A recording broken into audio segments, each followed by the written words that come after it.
Greetings everybody, Redbeard here for the June 1, 2016 edition of the Midweek Update.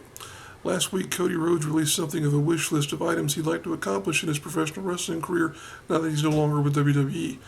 I've got a wish list of items too, but mine are a little bit more complicated, I'd say.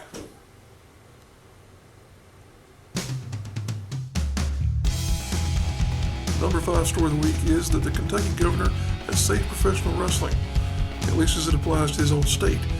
A couple of weeks ago, Governor Matt Bevin of Kentucky made a great decision in abolishing what was at that point in time called the Kentucky Boxing and Wrestling Authority. This was something like what we have here in South Carolina, which is the South Carolina Athletic Commission.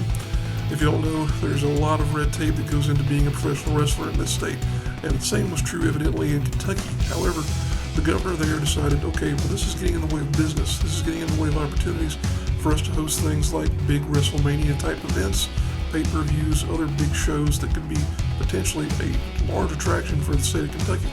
So what he did was to go ahead and create something called the Kentucky Boxing and Wrestling Commission, which is evidently something very similar to what was there before in the authority. However, this is more of a trimmed-down version that will not put as many layers of bureaucracy between people who want to promote these type of events and the public who are going to be paying for tickets, concessions, the whole 9 yards, things that will contribute to the business as a whole and really promote this type of thing in that state. It's a great decision on his part. I would love for someone to come along and do the same thing here in the state of South Carolina, because really and truly I think we lose a lot of talent, a lot of business, a lot of opportunities to North Carolina and Georgia.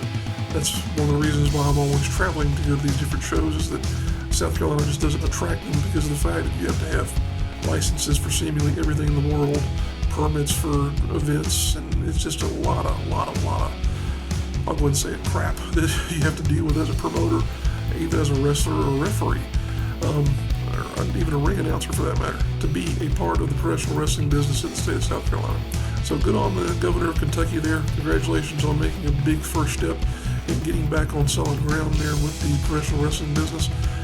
He was talking of the fact that he would like to bring, like I mentioned there a few moments ago, a WrestleMania type event to the state of Kentucky. I don't know if that'll happen. Kentucky's not exactly on a lot of very many people's radars in terms of being a travel destination, but you never know. Things can happen. And the fact of the matter is he's made a good first decision in clearing the path for it to come back to a state like Kentucky. So good on the Bluegrass State there for making that decision. Number 4 story of the week is that TNA Wrestling is still around, somehow. Back on May 20th, TNA aired the first airing, as I should say, of their one-night-only Victory Road pay-per-view, and evidently they either forgot about it or didn't really think much of it because it received very little fanfare and very little promotion in advance, not even mentioned that much on their weekly TV show, so it's kind of weird. But that's sort of the status quo in TNA right now. You've got a lot of product that's been developed, a lot of things that have been going on there as far as things that are pre-recorded and stuff that's been sitting in a can somewhere for a long period of time. That just has gotten stale. People know about it already, they know what's going to happen, so they don't bother to tune in. And the people that do tune in, they're really just that hardcore group of wrestling fans that'll watch wrestling regardless of what it happens to be. At least that's the impression that I've gotten anyway from talking to people around the area. You just don't see that many people who are really interested and invested in TNA's product anymore. The talk of the company being sold has really cooled off. There's no longer really that much circulating the dirt sheets and whatnot online, so it kind of gives you the impression that that's not on the table so much anymore, that they've somewhat stabilized in terms of where they're getting their investment capital from nowadays. It would be interesting to see that sale go through to someone, but it doesn't seem to be that big of a story anymore, so who knows if it'll continue to be of interest as we move through the summer months, but you never know what could happen, because they're getting towards, and I'm referring to some notes here, they're coming towards the Slammiversary pay-per-view, which will be on June 12th. That's a little bit more than a week and a half away. That's going to be live from Orlando. That's a move in the right direction for them, because the fact that a lot of their problems, I think, stem from the fact that they pre-produce so many of their shows. They tape TV weeks, months in advance in some cases. So the fact they're doing this live, and we'll have live TV after the fact, is going to be good for them. I think it'll attract some more viewers, but they still got a pretty steep hill to climb in terms of getting back to being any sort of a relevant product as it relates to professional wrestling in this country. Number 3 story of the week is Kerry Silken confront Ric Flair. This was a very interesting story when it started to pop up on various news feeds, because it was just one of these things where it seemed like, is this real life? Kerry Silken, if you don't know, is the former primary owner of Ring of Honor. Ring of Honor now is, of course, owned by Sinclair Broadcasting, but Kerry was the original owner. He created the company, built it to what it is, and then, like a good businessman, sold it whenever it was very valuable. But back in the day, whenever he was still primarily involved in running the business, there was a time where he and Ric Flair made an agreement for Flair to come in as something of an ambassador type role, not a general manager, not one of those head honcho out front gimmick kayfabe type things where he's been making matches and whatnot. It was really just to have him make appearances and draw attraction to the product. But the problem was, he signed his agreement, Flair did, made his deal, got paid, and then WWE came calling, and it was like, oh, well, see ya. So there was about $40,000 worth of appearances that Flair never made. The thing was, he had been paid for them, and he kept the money. So in a lot of ways, that's theft. But it was never really cleared up. And Silken, I think, has filed various types of lawsuits, and it's never really came in much in terms of a fruition there.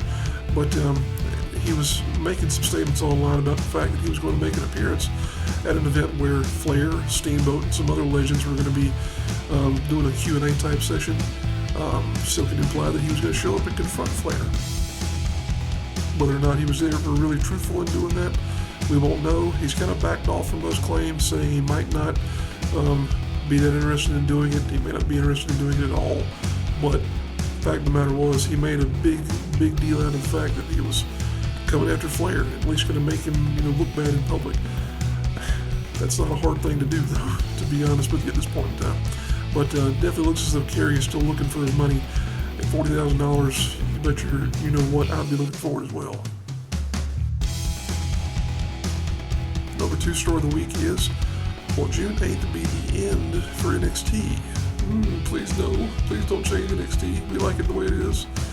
This is a story that comes out from some tweets that Triple H had made regarding the title that's been given to the next NXT TakeOver event, which is set to be held June 8th, a week from today. It will be broadcast, of course, live on the WWE Network. The title of the event is set to be The End. Of course, that has a ton of implications there, especially now that the brand extension has been announced. Will this be the end of just the Finn Balor Samoa Joe feud over the NXT title? Will this be the end of the NXT brand as we've known it? Will this be some type of a signal that they're going to be incorporated into some of the main roster product? Half a dozen other questions come up about this particular scenario. The most likely thing, in my opinion, is that this refers to the Samoa Joe Finn Balor feud. If you look at the direction of it, this will be the third in the series of matches that they've had. It makes sense for it to end at this point in time. And the end is just a big way of putting over the fact that this has been a hell of a feud. It's been a great series of matches, and this is going to be, the last one. That makes a lot of sense to me. There is some sense, in my opinion, though, that this could be something of a signal to what might be next for NXT. You'd like to think it would be something positive about them maybe getting a more broader sense of prominence within the company, but we don't know. That's one of the things that we don't know about the brand split. We don't know about what could be going on. Just a lot of stuff that's changing in the wrestling business right now. A lot of things that are making us sit here and second guess things and wonder about what could be happening. And that's great, because guess what? It brings attention to the product. And that's what any good promoter will tell you is a great thing, because if people are sitting there talking about you, then guess what? Their attention is on you. That means more people are going to probably look into what your product has. You might have some people come around who said, oh, well, I used to be a fan of wrestling. I used to watch that back in the day. I hadn't watched it in a while, but people are watching again. Let me check it out. And they see something they like, they'll hang around. So it's a great time to be a wrestling fan, as I've said for gosh knows how many months, years, possibly. But it's definitely getting an apex here, not only nationally but locally as well. So we'll have to see what happens next week on the end for NXT. I do want to point out that there will be a rematch in addition to the rematch for the NXT title. There will also be a rematch between American Alpha and the Revival, two good old boys from the Carolinas in the form of Scott Dawson and Dash Wilder. Should be a fantastic match, should be a fantastic show overall. Definitely looking forward to it. And the number one story of the week, of course, is all the talk over the WWE brand split. A lot of stuff out there. Nobody really knows what's happening, though, so all this is conjecture, of course. There have been stories about, of course, the actual roster split. You're going to have two unique rosters, one for SmackDown, one for Raw. There's already been news of some alleged documentation over who's going to be where. Allegedly, Roman Reigns will be sticking with Raw. Big shock. John Cena will be on SmackDown. Again, conjecture, rumors, whole 9 yards there. That makes sense, though, in my opinion, because the fact that you don't want to have those two guys on the same show. The further apart you can keep them is going to be better for long-term booking, because at some point in time they're definitely going to meet. Possibly WrestleMania next year or somewhere down the line. But you don't want them on the same roster because that's less opportunity for them to have conflict with one another or any type of interaction as a whole. So good on them to potentially be splitting them up. Then, of course, you've got to talk, well, if there are going to be two unique rosters, shouldn't there be two unique world championships? This brings back the possibility of them resurrecting the big gold belt, something else from the past. Of course, there were rumors weeks ago about them commissioning some type of a belt that looked a lot like the old winged Golden Eagle type belts. Again, we don't know. Possibility exists that they could have another world championship, but kind of dilutes the waters, in my opinion. I think something like this would be better served from having a revolving champion to where you've got someone like Reigns and also Charlotte that would make appearances on both shows. It just makes more sense for the championships to do that because of the fact that they are representative of the entire company, and these brands are sort of subordinate entities that exist within that umbrella, or underneath that umbrella, I should say. But again, we don't know what's going to happen there. Just a lot of stuff up in the air, and this is one of the things that makes it very interesting. Again, as I said, the number 2 story of the week to be a wrestling fan is there's a lot of stuff going on, a lot of interesting things happening, a lot of stuff to sit here and debate about and talk about, which is, of course, for people like me, a pretty cool thing because I like to sit here and run my mouth on a weekly basis and talk about wrestling. So, but one thing that we all look forward to, of course, are the weekly events that are coming our way here in the next couple of days. We have a bit of a smaller schedule this weekend as than what we've had here in the past couple of weeks. Of course, May was a big month. You had a couple of weekends there where there were in excess of 15 shows. This weekend here, there are 8 that we're aware of. There's going to be some more coming up this month, some bigger weekends that have a lot more going on, but this does look like a good introductory weekend here. A lot of possibilities still for you to get out there and see a show. So let's go ahead and roll these posters, and we'll come back with a What Chaps My Beard segment. What could be chapping my beard this week?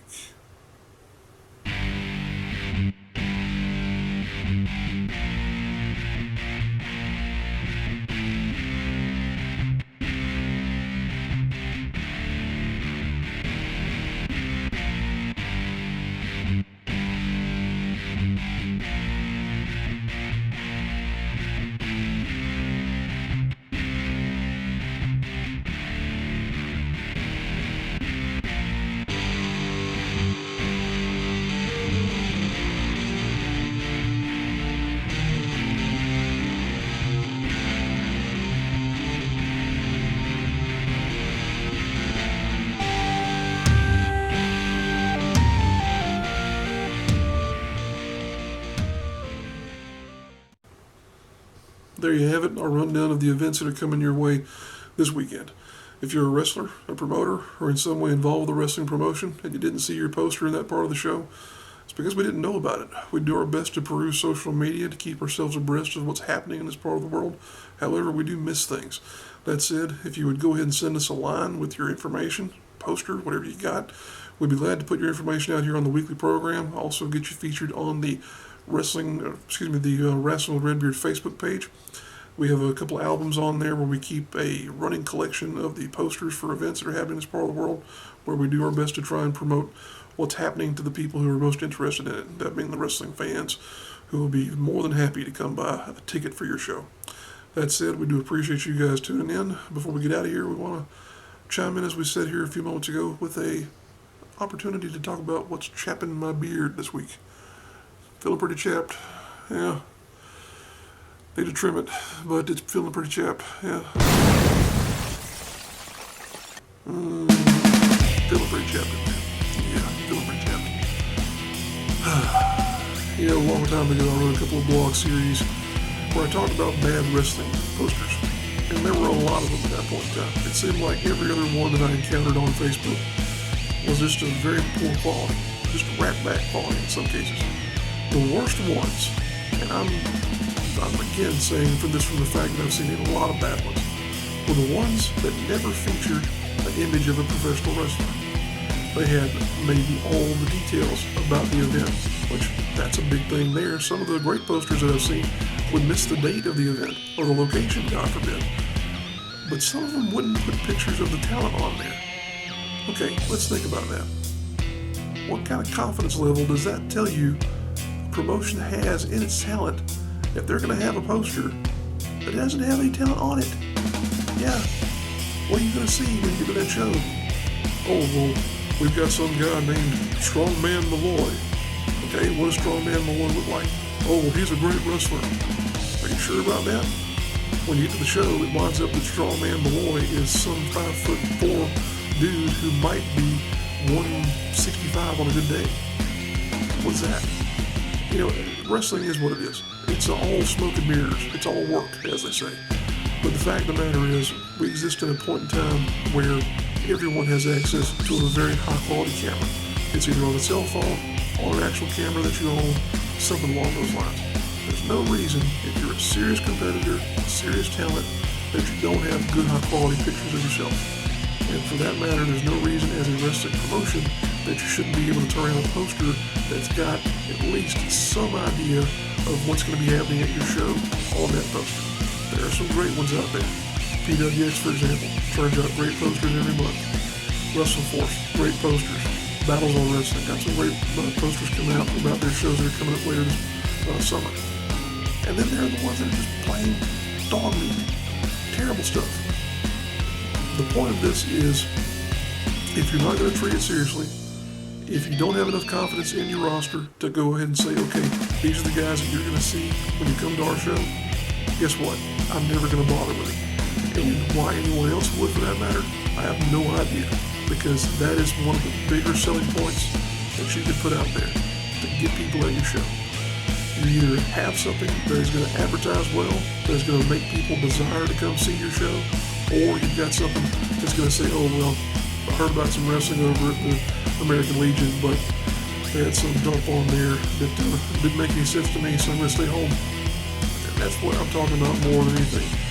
Is just a way that you can improve the business, that you can bring your business to grow, not only from getting better talent on your show, but also from having something that really makes your show seem important to the people who are going to be buying tickets. And that's what chaps my beard this week. Appreciate you guys tuning in. If you enjoyed the program, go and click that like button. If you really enjoy what we got on the channel here, go and click subscribe. We're adding stuff all the time between the midweek update, match videos, and of course the Rasslin Redbeard main show as well. Appreciate you guys tuning in once again. See you down the road.